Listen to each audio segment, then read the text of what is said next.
কিভাবে drill machine ছাড়া drill না করেও টান টান করে মশারি টানানো যায় সেই কৌশল এবং পদ্ধতিটা আজকে আমি আপনাদের দেখিয়ে দেব। বিসমিল্লাহির রহমানির রহিম। হ্যালো এভরিওয়ান, আসসালামু আলাইকুম। সবাই কেমন আছেন? নিশ্চয় আল্লাহর রহমতে ভালো আছেন। আমরা আল্লাহর অশেষ রহমতে ভালো আছি। আমি জ্যোৎস্না, বাংলাদেশি ব্লগার বলছি নোয়াখালী থেকে। এত সুখী চ্যানেল থেকে সবাইকে স্বাগত জানাই। আরেকটি নতুন ভিডিও শুরু করেছি, আশা করছি ভালো লাগবে। কিভাবে হুক ছাড়া এবং ড্রিল মেশিনের ড্রিল ছাড়া আমি মশারি টানিয়ে থাকি সেটাই আপনাদের মাঝে শেয়ার করতেছি। আশা করছি ভালো লাগবে। ভালো লাগলে লাইক দিয়ে দিবেন, একটা লাইক দিয়ে ভিডিওটি কন্টিনিউ করবেন। নতুন হয়ে থাকলে চ্যানেলটা সাবস্ক্রাইব করে রাখবেন, এতে করে নতুন ভিডিও ছাড়লে আপনাদের মাঝে নোটিফিকেশন আকারে পৌঁছে যাবে। সময় এবং সুযোগ বুঝে দেখে নিতে পারবেন। তো এখানে মশারি টানানোর জন্য আমি 4টা পেন্সিল নিয়েছি, আমার মেয়ের রং পেন্সিল এগুলা। তো এগুলোর ভিতরে যেহেতু রং নেই সেহেতু আমি কাজে লাগাচ্ছি। আমি এখানে 4টি রং পেন্সিল নিয়েছি। আপনারা 2টা কালি ছাড়া কলম মাঝখান দিয়ে কেটে নিতে পারেন, বা 2 থেকে 2.5 ইঞ্চির মতো গড়ে থাকা কোনো রকমের কোনো কাঠি থাকলে সেগুলো ব্যবহার করতে পারেন।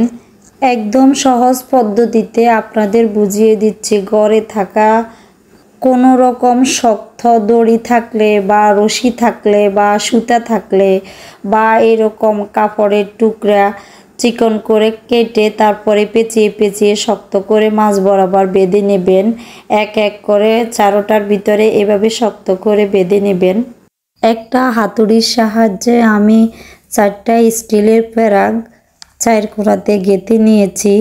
অবশ্যই প্যারাকগুলা স্টিলের হতে হবে। যদি লোহার প্যারাক হয়ে থাকে তাহলে টান দেওয়ার সাথে সাথে চলে আসবে আর ওয়ালগুলো ছিদ্র হয়ে যাবে, নষ্ট হয়ে যাবে। তো এর জন্য স্টিলের প্যারাক ব্যবহার করবেন। আপনারা বলতে পারেন এখানে কত রকমের বাজারে হুক আছে, হুক কিনে লাগিয়ে দেব। তো সেক্ষেত্রে আমি বলবো সেটা করতে পারেন, হুক লাগাতে পারেন। তবে আমি হুক লাগিয়েছিলাম একবার, হুকগুলা টানের সাথে চলে আসে। তো আমি এজন্য এই পদ্ধতিতে আমি মশারি টানিয়ে থাকি। কোন প্যারাগের উচ্চতা কতটুকু সেটা মাপ দিয়ে আমি এই যে রশিগুলা লাগিয়ে নিয়েছি। তো আপনারা এইভাবে মাপ দিয়ে রশিগুলা লাগিয়ে নেবেন। আমি মশারির 2 কোণা গুজে নিয়েছি এখানে।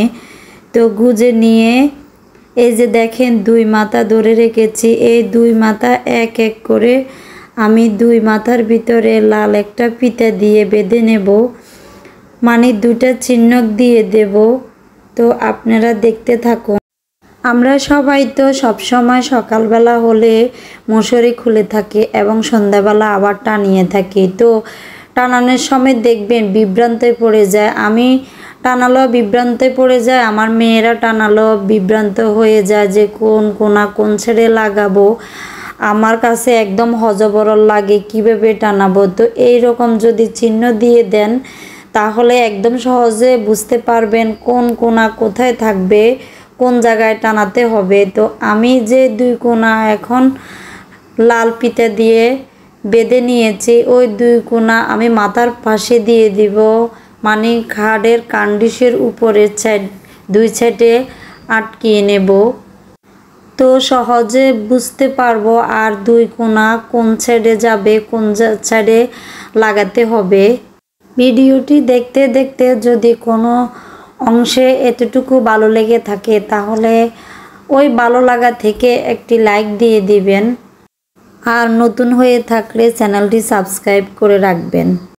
মশারি টানানো আমার কাছে একটা প্যারা মনে হয়, আমার মন চায় না যে মশারি টানায়। যদি এই পদ্ধতিতে আপনারা মশারি টানান তাহলে কোনো প্রবলেমে হবে না, কোনো কষ্ট হবে না, কোনো আলসিয়ামি লাগবে না।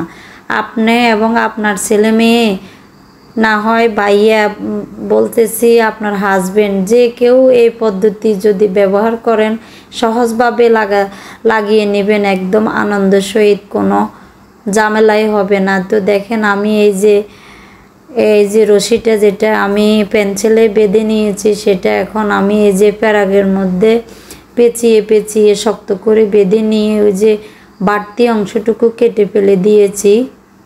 প্রথমে খাটের কার্নিশ বরাবর এক কোণাতে এই যে একটা লাগিয়ে দিয়েছি, তারপরে খাটের অন্য একটা অংশে বা অন্য একটা কোণায় এই যে লাগিয়ে নেব। আর দেওয়ালটা ইগনোর করবেন, যেহেতু ঘরটা আমার না, ঘরটা হচ্ছে মালিকের, তো দেখতে একদম সুন্দর লাগতেছে না, একদম খারাপ লাগতেছে, তো সেটা ইগনোর করেন। চারিদিকে এখন মশার যে উৎপাত, বর্ষাকালে বেশি মশা হয় আমার মনে হয়, গরমেও মশা হয়, তবে বর্ষাকালে আমার মনে হয় চারিদিকে পানি জমে থাকে আর মশা সহজে ডিম পাড়ে, বংশ বিস্তার করে। সন্ধ্যার সাথে সাথে আমরা এভাবে মশারি টানিয়ে মশারির ভিতরেও বসে পড়ালেখা করতে পারি। এখন চারিদিকে যে অবস্থা, জ্বরে শুরু হয়েছে, ডেঙ্গু জ্বর, ম্যালেরিয়া জ্বর, যেভাবে মশার কামড়ে। এই যে দেখেন এক কোণা করে আমি মশারি এখন টানিয়ে নিছি কিভাবে, দেখেন মশারিগুলো একদম যত টানাটানি করবেন একদম মানে চিরবেও না, মশারি ছুটে চলে আসবে না। আর এই যে দেখেন দুই কোণাতে যেভাবে চিহ্ন দিয়ে দিয়েছি সহজে বুঝতে পারবেন। তো এই যে এটা লাস্ট কোণা হচ্ছে আমার এই যে আলমারির পিছনে এই প্যারাকটা লাগিয়েছি, যেহেতু আর কোনো সাইডে জায়গা নেই, তো আমার লাস্ট কোণাটা একদম আলমারির পিছনে পড়েছে। এক কোণা পড়েছে জানালার পাশে, আর দুই কোণা এই যে দেখা যাচ্ছে মাথার উপরে দিয়ে, মানে কার্নিশের উপরে দিয়ে। যদি কয়েল জ্বালানো হয়, কয়েল তো সবাই জ্বালিয়ে থাকে, তবে স্বাস্থ্যের পক্ষে কতটুকু কয়েল ক্ষতিকর সেটা আপনারা সবাই জানেন।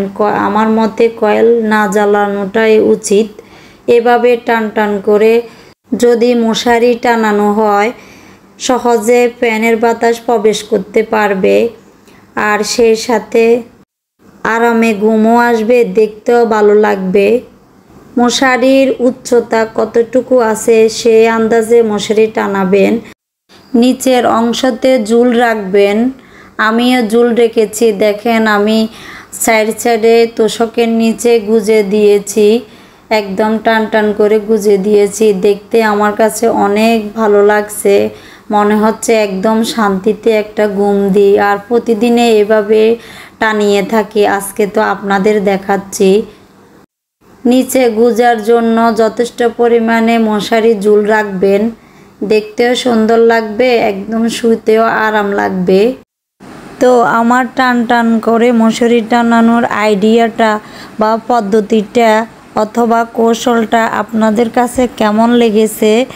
যদি ভালো লেগে যায় তাহলে একটা লাইক দিয়ে দিবেন আর একটা কমেন্টের মাধ্যমে জানাবেন। ভুল হয়ে থাকলে ক্ষমার দৃষ্টিতে দেখবেন।